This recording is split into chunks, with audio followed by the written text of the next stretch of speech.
A quiet neighborhood. A family home. 4 children inside. And a night that would end in tragedy. On April 7, 2022, deputies and police officers were dispatched to a residence in Beauregard Parish, Louisiana, after receiving a shocking call. According to law enforcement records, the caller told dispatchers that he had shot his girlfriend and wanted to turn himself in. He believed she was dead. When officers arrived at the home, they discovered 28-year-old Ashley Fish deceased from a gunshot wound. The case would quickly become one of the most heartbreaking homicide investigations in the region, not only because of the circumstances surrounding Ashley's death, but because of who was inside the house when it happened. Questions immediately began to emerge. What happened inside that home during the final moments of Ashley Fish's life? What led to a fatal shooting on an ordinary Thursday evening? Why were children present as the events unfolded? And what evidence would ultimately persuade a jury to convict a man of second-degree murder? At first glance, the case appeared straightforward. A man had called police. He admitted that he had fired the shot. He provided investigators with the location. And he waited for officers to take him into custody.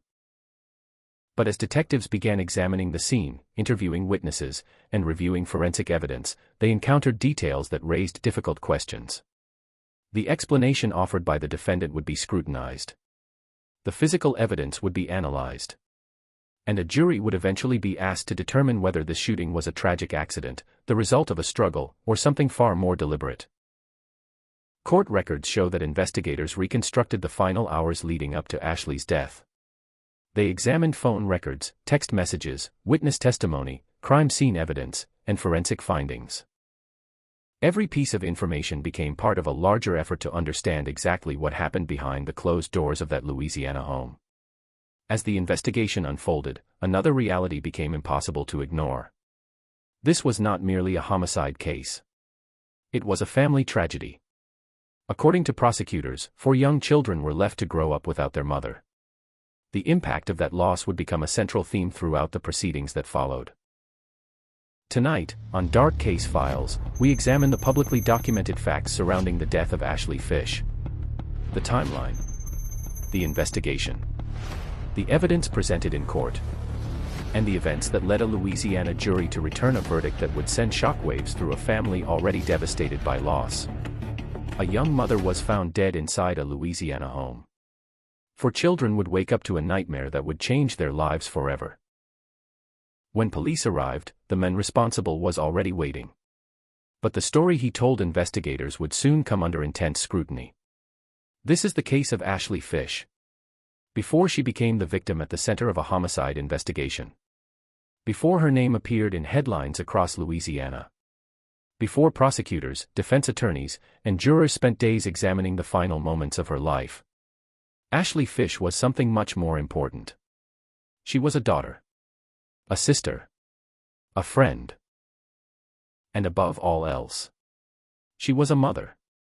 Ashley Paige Krebsbach Fish was born on June 22, 1993, in Lake Charles, Louisiana, to her parents, Todd and Sheila Krebsbach. She spent her life in southwest Louisiana, surrounded by family, friends, and a close-knit community that would later struggle to comprehend the tragedy that took her life at only 28 years old. Like many people whose stories become the subject of true crime documentaries, Ashley's life was never supposed to be defined by the way it ended. The people who knew her remembered someone very different. In her obituary, family members described a woman whose smile could light up a room and whose first instinct was often to greet others with an embrace. They remembered someone who loved music, enjoyed cooking, and found joy in the simple routines of everyday life. Ashley loved playing the guitar. She loved flowers. She enjoyed gardening and took pride in caring for the things she nurtured. According to those closest to her, she was meticulous and detail-oriented. A perfectionist in the best sense of the word. Whether it was a project around the house or work in the garden, she wanted things done right. But while Ashley had many interests and talents, the people who knew her best consistently pointed to one role that meant more to her than any other. Being a mother. Family members described motherhood as her greatest joy. They recalled the countless hours she spent with her children and the enthusiasm she brought to even the smallest moments of family life. Ashley was the mother who volunteered first. The mother who showed up. the mother who wanted to be present. According to her obituary, she eagerly signed up for school activities, field trips, and outings. She attended soccer games, gymnastics events, and school programs. She made time for the moments that children often remember years later. The moments that can seem ordinary at the time but become treasured memories as life moves forward. Friends and relatives remembered car rides filled with music. They remembered Ashley singing with her children, laughing with them, sharing pieces of everyday life that rarely make headlines but ultimately define a person. Those children were the center of her world. Ashley was survived by 4 daughters, Riley, Alexis, Josie, and Emma. To them, she was not a name in a court document or a victim in a criminal case. She was simply Mom. As investigators would later reconstruct the final day of Ashley's life, it became impossible to separate the criminal case from the family left behind. Every witness statement, every forensic report, every courtroom argument, all of it unfolded against the backdrop of a devastating reality. 4 young girls had lost their mother. For Ashley's family, the tragedy was not measured by evidence exhibits or legal filings. It was measured in birthdays that would never be celebrated together. School events where a familiar face would no longer be in the audience. Holidays marked by an empty chair. And memories that would forever be frozen in time. Looking back through family photographs, social media posts, and the recollections shared by loved ones, a picture emerges of a woman deeply connected to the people around her. A woman who loved her children. A woman who invested herself in her family. A woman whose future still seemed unwritten. But in the spring of 2022, that future would come to an abrupt and violent end. And as investigators began piecing together what happened inside a home on North Ridge Drive, they would uncover a story involving an argument, a firearm, conflicting accounts, and evidence that would eventually become the focus of a murder trial. The question was no longer who Ashley Fish had been. The question now was what happened during the final hours of her life. And why. As investigators worked to understand what happened on April 7, 2022, they faced a challenge common in many homicide cases. To understand the final moments, they first had to understand the relationship. Who were Ashley Fish and Tyler Derechowski? What brought them together? And what was happening in the weeks and months before Ashley's death? Public records established that Ashley and Tyler were involved in a romantic relationship and were living together in Beauregard Parish at the time of the shooting. Court testimony would later reveal that the two shared a home with Ashley's children and were part of each other's daily lives. However, many details about the origins of their relationship were never publicly documented in court proceedings. The exact circumstances of how they met remain unclear in publicly available records. What is known is that by the spring of 2022, their lives had become deeply intertwined. They shared a residence. They shared responsibilities. And according to testimony presented during trial, they were navigating the pressures and challenges that come with maintaining a household and raising children. To neighbors and outsiders, the home likely appeared much like countless others across rural Louisiana. Children playing. Cars coming and going. Ordinary routines unfolding day after day. But behind closed doors, investigators would later discover evidence suggesting that tensions had been building.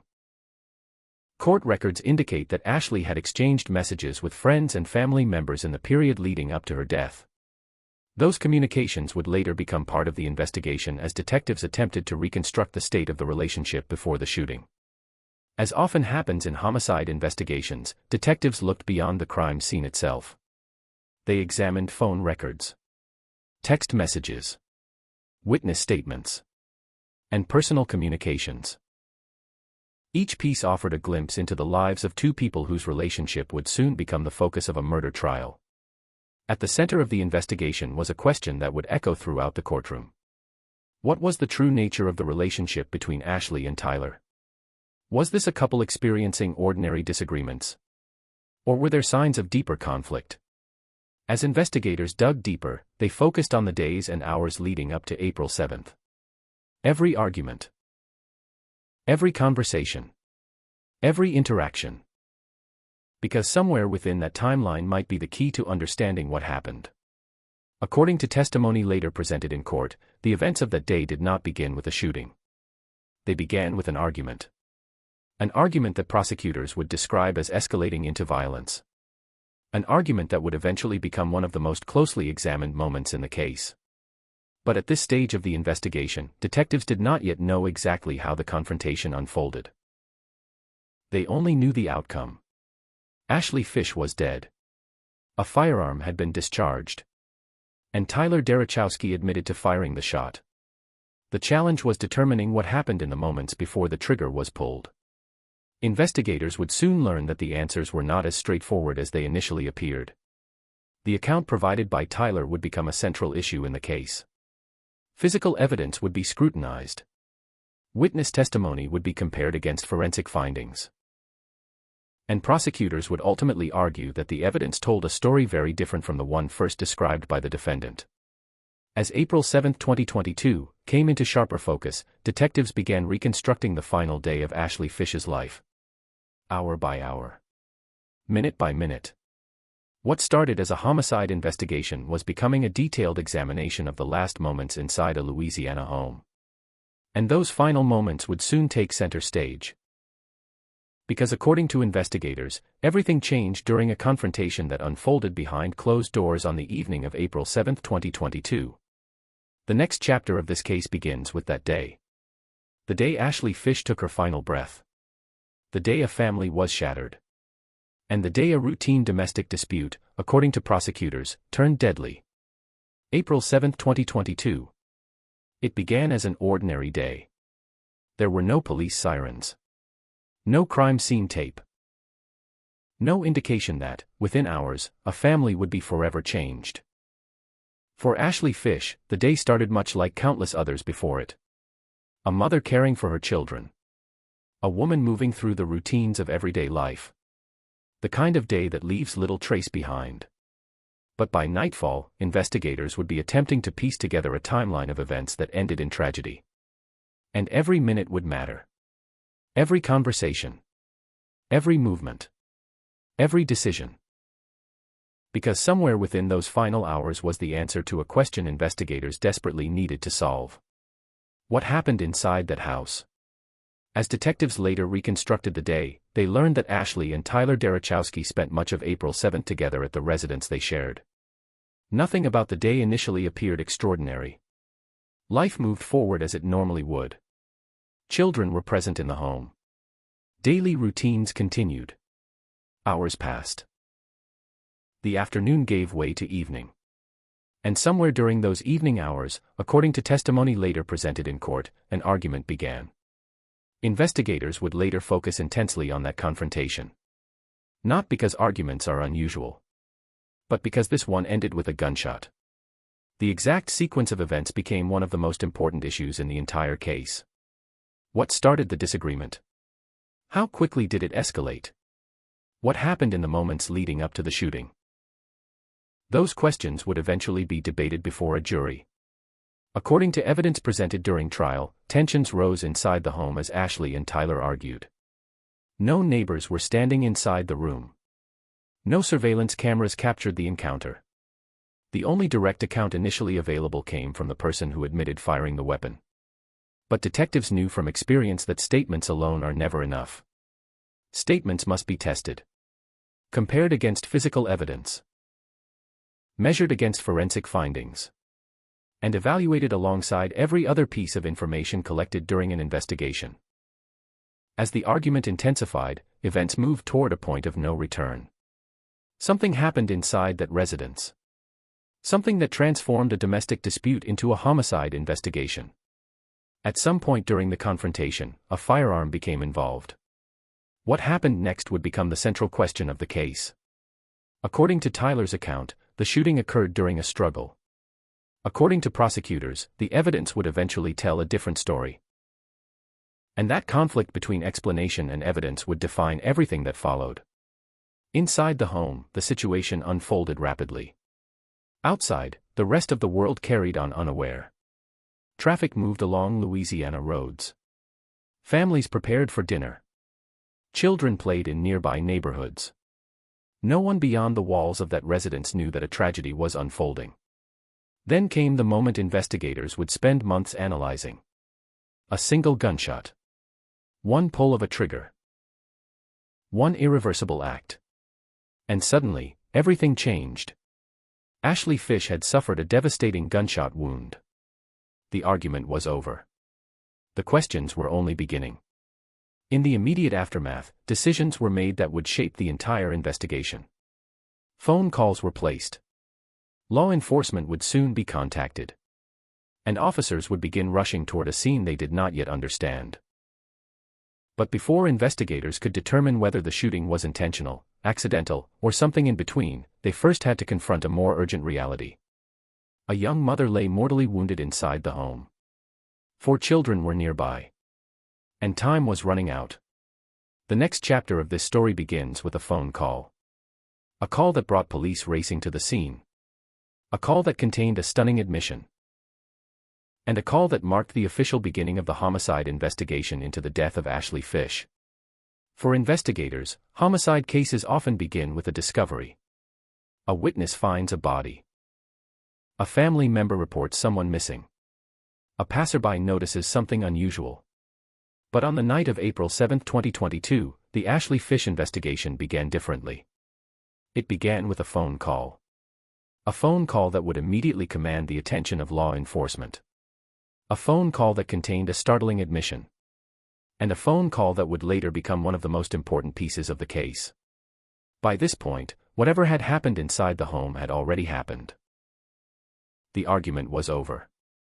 The gun had been fired. Ashley Fish had suffered a catastrophic injury. The only question now was whether help could arrive in time.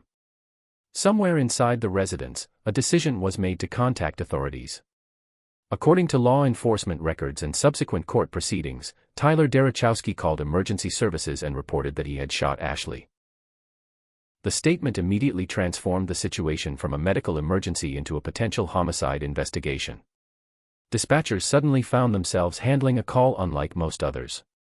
The person on the line was not reporting a crime committed by someone else. He was identifying himself as the shooter. For responding officers, those early moments were filled with uncertainty. What exactly had happened? Was the victim still alive? Was the scene secure? Was there an ongoing threat? Were other individuals inside the residence? These are the questions officers must answer before they even arrive. Because every call carries unknown risks. And this call carried many. As information moved through dispatch channels, patrol units and emergency responders began heading toward the address. Lights flashing. Sirens cutting through the Louisiana evening. Every second mattered. In situations involving gunshot wounds, time can mean the difference between life and death. Responders knew very little. Only that a woman had reportedly been shot. Only that a firearm had been involved. Only that someone at the scene was claiming responsibility. As emergency vehicles raced toward the residence, dispatchers continued gathering information. Meanwhile, inside the home, the situation remained frozen in uncertainty. Investigators would later reconstruct many aspects of what happened before the call. But at that moment, officers had no way of knowing what they were about to encounter. Would they find a victim still fighting for her life? Would they find an active crime scene? Would they find conflicting stories? Or would they find answers? The reality would prove far more complicated. When officers respond to violent incidents, they are trained to expect the unexpected. Witnesses may be emotional. Memories may be incomplete. Accounts may differ. The first version of events is rarely the final version. And experienced investigators know that every statement must ultimately be compared against evidence. Physical evidence does not forget. It does not become confused. It does not change its story. That principle would become critically important in the hours and months ahead. Because while Tyler Derechowski had already provided an explanation for what happened, investigators still had to determine whether the evidence supported that explanation. At this stage, however, none of those questions had been answered. Officers were still en route. The scene had not yet been processed. Witnesses had not yet been interviewed. Forensic examinations had not yet begun. Everything that followed would start with what police found when they arrived. And as emergency lights illuminated the property, responders were about to encounter a scene that would leave a lasting impression on everyone involved. A young mother was inside. Children were present. And according to later testimony, one of those children would play an unexpected role in helping officers understand what had happened. The investigation was no longer theoretical. It was no longer a report over a radio. It was now a real scene. A real victim. A real family. And a tragedy that was only beginning to unfold. The officers arriving that night could not yet know that the case would eventually lead to a murder trial, a conviction, and years of legal proceedings. What they did know was that a woman needed help. And what they were about to find inside that home would immediately transform the call into one of the most significant investigations Beauregard Parish had seen in years. The next moments would reveal the heartbreaking reality waiting behind the front door. When officers arrived at the residence, the urgency of the call became real in an instant. This was no longer a report moving through dispatch channels. This was the scene itself. Police vehicles pulled up. Emergency lights illuminated the property. And trained responders moved quickly toward the entrance, preparing for the unknown. Inside violent crime scenes, officers are trained to do one thing first. Secure the location and look for immediate threats. But what they encountered inside this home would shift the focus from procedure to tragedy.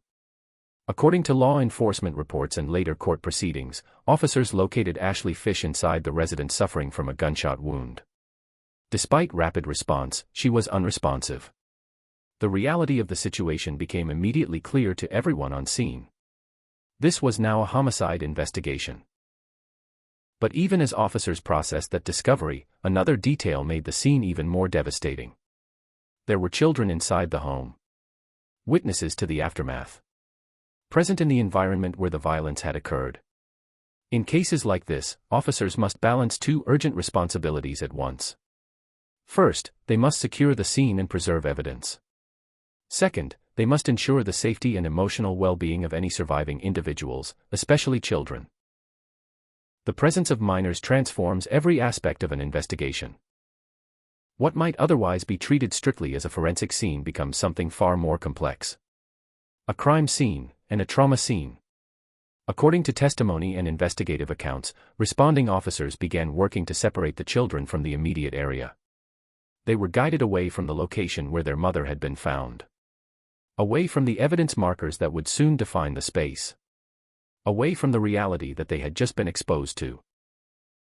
For investigators, this is one of the most difficult moments in any case.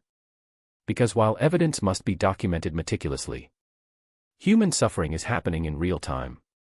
Children who may not fully understand what has occurred are suddenly placed into a situation no child should ever experience. Confusion. Fear. Shock. And a reality that will take time to process, if it ever fully can be processed at all.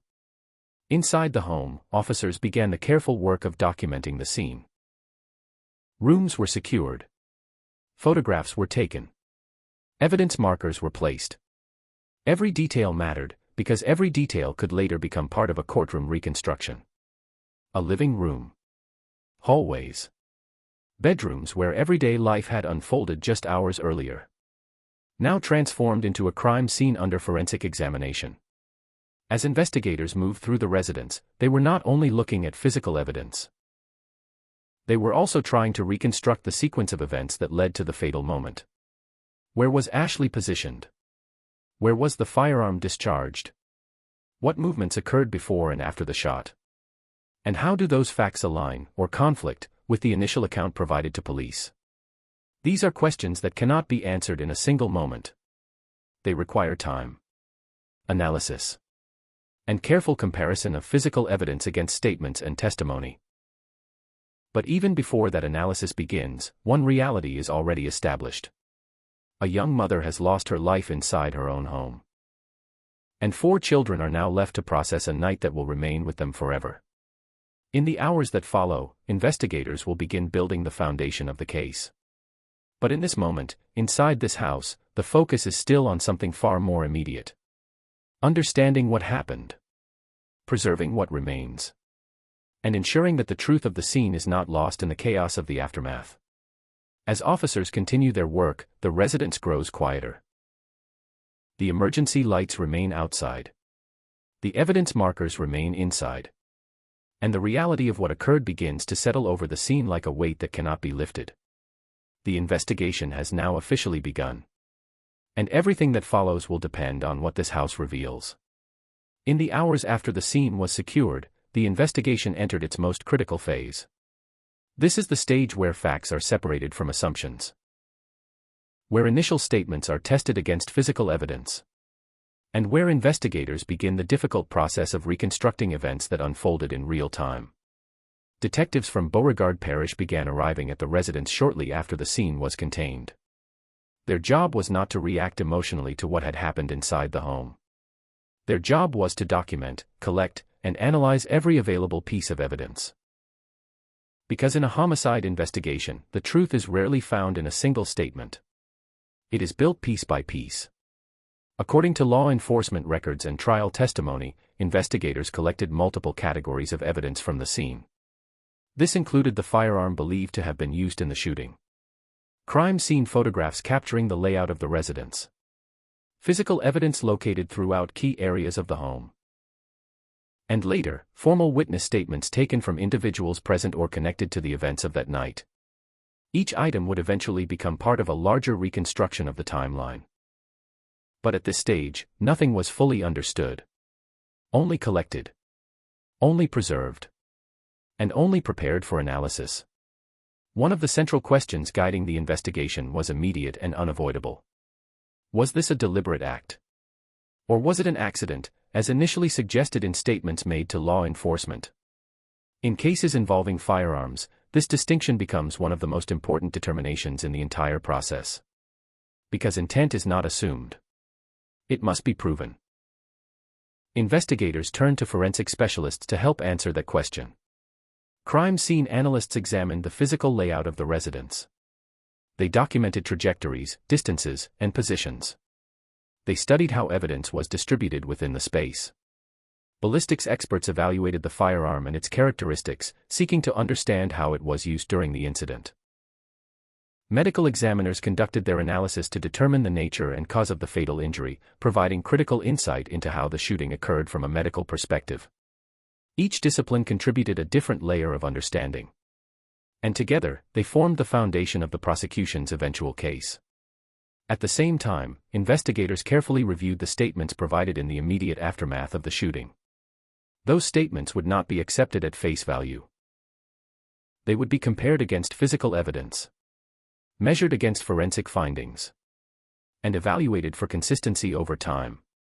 This process is standard in homicide investigations. Because memory can be influenced by stress. Perception can be affected by emotion. But physical evidence remains constant. As detectives began assembling the timeline, they focused on key questions. Where exactly did the confrontation begin? How did it escalate to the point of gunfire? What sequence of movements occurred inside the home? And most importantly, do the physical facts align with the explanation initially provided? As the investigation progressed, inconsistencies and unanswered questions became central points of focus. Every detail mattered. The position of objects inside the home. The condition of the scene. The forensic indicators left behind in the aftermath of the shooting. Even the smallest detail could influence the direction of the case.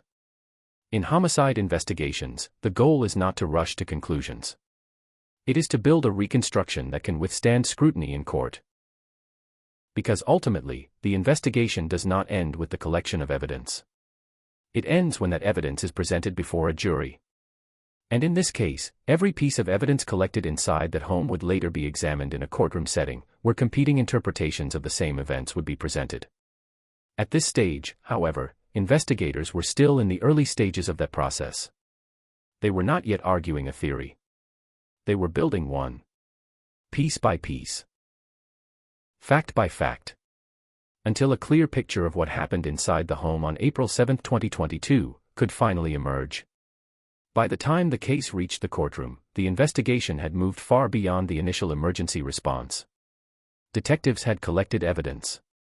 Forensic experts had analyzed the scene. And investigators had constructed a detailed timeline of events. Now, it was the prosecution's turn to present what they believed had happened inside the home on April 7, 2022. At the center of the case was a single, serious charge: second-degree murder. Under Louisiana law, this charge generally applies when a killing is committed with intent or with circumstances showing a disregard for human life. For prosecutors, the question was not simply what happened. It was why it happened, and whether the evidence supported the claim that the shooting was intentional rather than accidental. According to prosecutors, the events inside the home were not a sudden, unavoidable accident. They argued instead that the evidence pointed to a violent confrontation that escalated to a deliberate act. Their case was built from multiple categories of evidence, each one reinforcing the other, each one forming part of a larger narrative.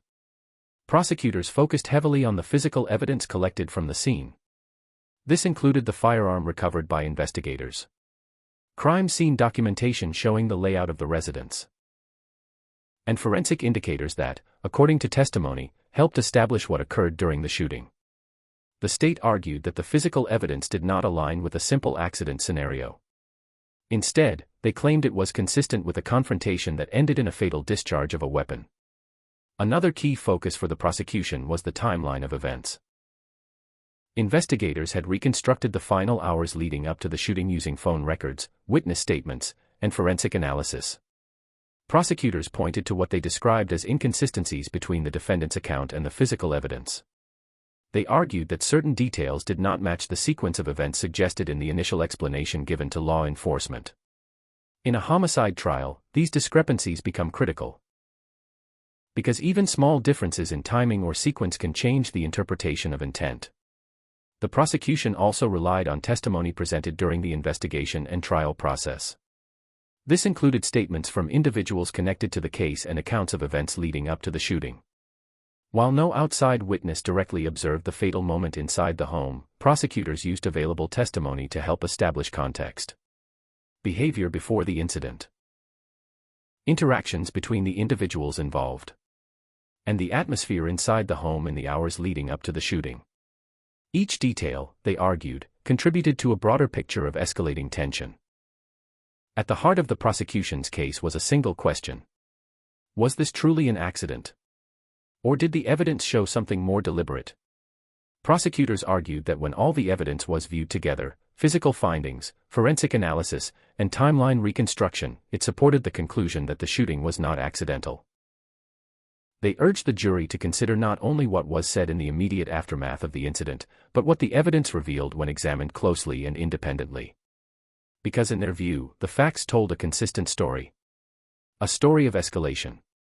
A story of conflict. And ultimately, a story that ended in irreversible loss. As the trial continued, the defense would challenge that interpretation. But for prosecutors, the foundation of their case had been set. And now the responsibility shifted to the jury. To weigh the evidence, to evaluate credibility, and to decide which version of events reflected the truth of what happened inside that home on April 7, 2022. In every criminal trial, the prosecution presents one version of events. But the defense has one central responsibility: to challenge that version, to question the certainty of the evidence, and to ensure that every reasonable doubt is considered before a verdict is reached. In the case of Ashley Fish, the defense presented a very different interpretation of what happened inside the home on April 7, 2022. Their argument did not deny that a fatal shooting occurred. That fact was not in dispute. Instead, the focus of the defense was on how and why it happened. According to arguments presented in court, the defense maintained that the shooting occurred during a physical confrontation inside the residence. They suggested that the incident was not the result of a planned or intentional act, but rather a sudden and chaotic struggle. In this version of events, the firearm was not used with deliberate intent to kill, but was instead involved in a rapidly unfolding situation that escalated beyond control. A central component of the defense theory was the claim of a struggle. They argued that the interaction between Ashley Fish and Tyler Derechowski became physical in the moments leading up to the discharge of the weapon. In high-stress situations involving close contact and firearms, the defense suggested, events can unfold in seconds. Hand movements can be misinterpreted. Balance can be lost. And a single action can lead to unintended consequences. The defense emphasized that the presence of a firearm during a physical altercation introduces complexity into any reconstruction of events. Because in such scenarios, certainty is difficult to establish without direct visual evidence. And in this case, no direct recording of the incident existed. The defense also offered alternative interpretations of the physical evidence presented by the prosecution. They argued that the same evidence used to support a theory of intentional conduct could also be interpreted differently. From their perspective, the forensic findings did not conclusively prove intent. Instead, they suggested that the evidence could be consistent with an accidental discharge during a struggle. This distinction became one of the most important points of disagreement in the entire trial. Because while both sides agreed on what occurred, an argument, a firearm, and a fatal shot, they disagreed sharply on the meaning of those facts. The defense further challenged the prosecution's timeline reconstruction and interpretation of events. They questioned whether the sequence presented by the state accounted for all possible explanations. They scrutinized the reliability of certain assumptions made during the investigation. And they urged the jury to consider whether the evidence, when viewed independently, eliminated reasonable doubt. In criminal trials, the burden of proof rests entirely on the prosecution. The defense does not need to prove an alternative story. They only need to show that uncertainty remains. At its core, the defense argument centered on one principle: that the evidence did not conclusively establish intent beyond a reasonable doubt. And without that level of certainty, they argued, a conviction for second-degree murder would not be justified under the law. From a documentary standpoint, this phase of the trial highlights the complexity of reconstructing violent events that occur behind closed doors. Two sides can examine the same evidence. Two sides can agree on the facts of what happened, but still reach fundamentally different conclusions about meaning and intent. That tension is what defines many criminal trials. And in this case, it placed the responsibility squarely on the jury to evaluate competing interpretations of the same tragic event. As the trial moved toward its conclusion, the question was no longer simply what happened inside the home. It was how those events should be understood under the law. And whether the evidence, as a whole, met the legal threshold required for conviction. After days of testimony, evidence, and closing arguments, the case of Ashley Fish moved into its final and most uncertain phase. The jury was dismissed to deliberate. Behind closed doors, 12 individuals were tasked with answering one of the most consequential questions in the entire trial. Not just what happened inside the home on April 7, 2022, but how the law should interpret it. Was this second-degree murder? Or did reasonable doubt remain about intent? Inside the courtroom, everything paused. No witnesses. No attorneys. No testimony. Only silence as the jury reviewed the evidence presented before them. Photographs. Statements. Forensic findings. Competing narratives from both prosecution and defense. Each juror had to weigh the same information, but through their own perspective of reason and doubt. And as is often the case in serious criminal trials, the deliberation process was not visible to the public. Only the result would be known. At the center of deliberations was a single question that carried enormous weight. Did the evidence prove, beyond a reasonable doubt, that the shooting was intentional? Or did the circumstances leave room for uncertainty about how and why it occurred? Every piece of testimony and every exhibit ultimately fed into that question. And the jury had to reach a unanimous decision. When the jury finally returned to the courtroom, the atmosphere shifted immediately. The anticipation was heavy. The defendant stood. The family waited. The court prepared to hear the outcome of weeks of legal proceedings. The verdict delivered by the jury concluded the question of guilt under Louisiana law. Tyler Derechowski was found guilty of second-degree murder in connection with the death of Ashley Fish. A conviction that confirmed the prosecution's central argument that the evidence supported an intentional act resulting in death. Under Louisiana law, a conviction for second-degree murder carries severe penalties, including a mandatory life sentence without the possibility of parole, probation, or suspension of sentence. As the verdict was read, emotional reactions unfolded inside the courtroom.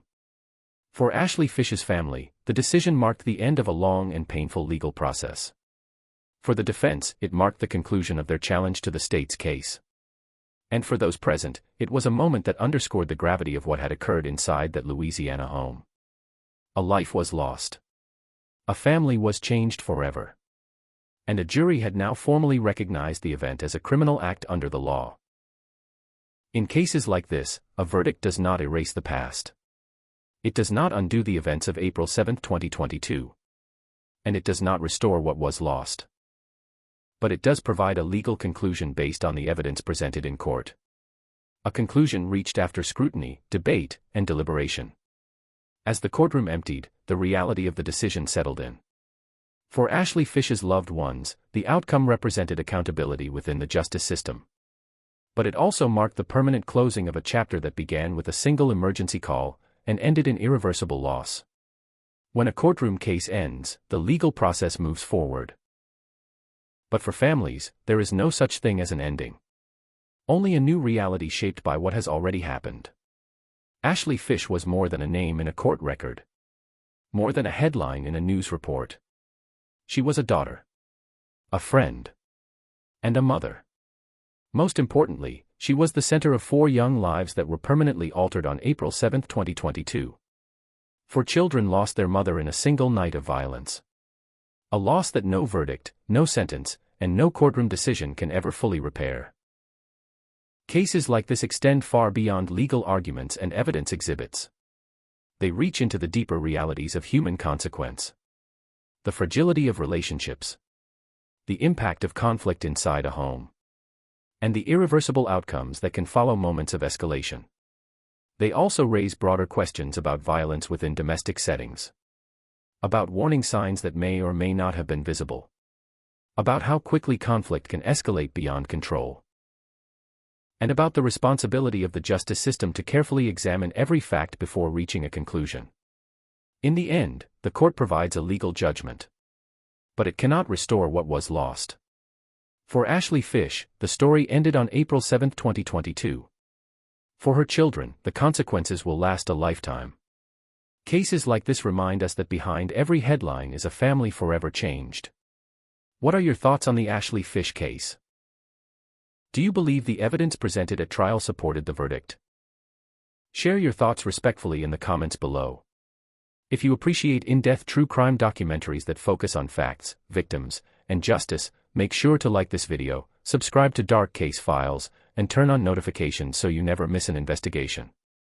Like and subscribe for more videos like this.